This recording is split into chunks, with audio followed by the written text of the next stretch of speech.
আমি এই সারদা হলের এই মঞ্চে 1981 সালে আমার প্রথম নাটক, মঞ্চ নাটক। এই হলে অনেক বরেণ্য ব্যক্তিদের নাটক আমি দেখেছি, বর্ণালী নাট্যগোষ্ঠী, আরও অনেক যারা।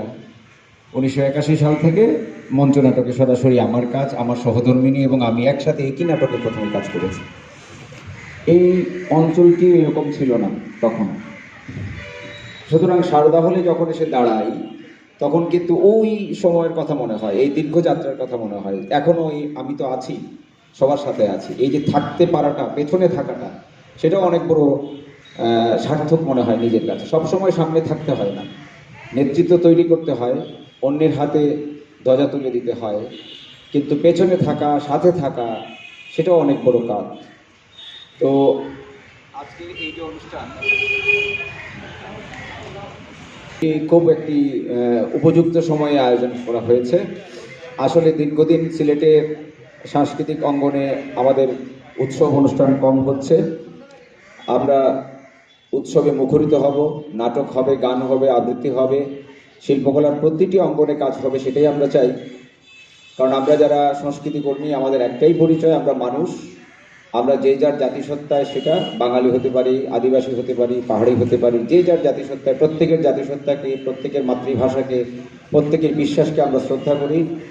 আমাদের প্রথম পরিচয় আমরা মানুষ, তারপর যার যার জাতিসত্তার পরিচয়। এরপর আমাদের যে ক্ষুদ্র ক্ষুদ্র পরিচয়গুলো, সেগুলো সত্যি বাস্তব, কিন্তু আমরা যতই ক্ষুদ্রতার দিকে যাব, তত আমরা খণ্ডিত হব, তত আমরা দুর্বল হব। আমি যদি এখানে দাঁড়িয়ে ভাবি যে আমি এই বিশ্বের নাগরিক, তাহলে দেখুন আমাকে কিন্তু আমেরিকা যেতে হবে না, আমাকে ইংল্যান্ড যেতে হবে না। আমি এখানেই দাঁড়িয়ে বলতে পারি যে আমি একজন বিশ্ব নাগরিক।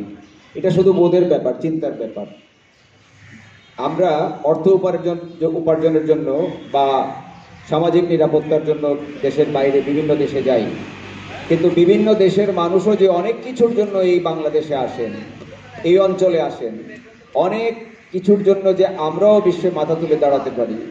আপনারা জানেন না যে শুধুমাত্র লালনকে নিয়ে গবেষণা করার জন্য, আমাদের বাউল সংস্কৃতি, বাউল সঙ্গীতকে নিয়ে গবেষণা করার জন্য পৃথিবী থেকে কত বড় বড় গবেষকরা বাংলাদেশে এসে পড়ে থাকেন।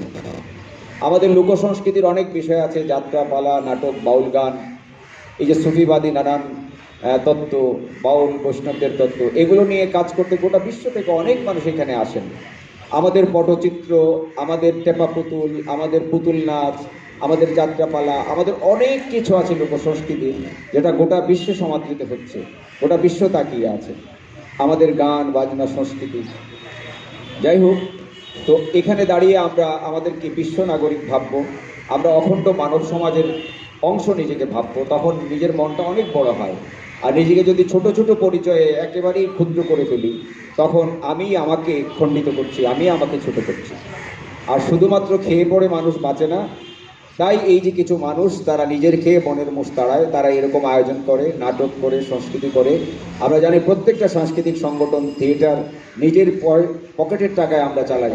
আমাদের তেমন কোনো আর্থিক সাহায্য সহযোগিতা সেভাবে করা হয় না। মাঝে মধ্যে হয়তো সামান্যতম আমরা পেয়ে থাকি বিভিন্ন প্রতিষ্ঠান থেকে, কিন্তু নিয়মিত নিরন্তরভাবে যে সংস্কৃতি চর্চার প্রয়োজন ছিল, এটা কালচারাল কমপ্লেক্সের দাবি আমাদের অনেক পুরাতন। আরও অনেক বিষয় ছিল, আর্থিক অনটনের কারণে, মড আর জায়গার অভাবের কারণে অনেক সংগঠন কাজ করতে পারছে না। এইগুলো বিষয় নিয়ে আপনারা সোচ্চার হন, দাবি তুলুন। গণতান্ত্রিক পরিবেশে এখন গণতান্ত্রিক সরকার আছেন, তাদের কাছে, আমাদের জনপ্রতিনিধিদের কাছে দাবি উত্থাপন করুন। তবে হ্যাঁ, আমাদের সকল দাবি, সকল কিছু, সকল আন্দোলন হবে আমাদের সাংস্কৃতিক মাধ্যমে।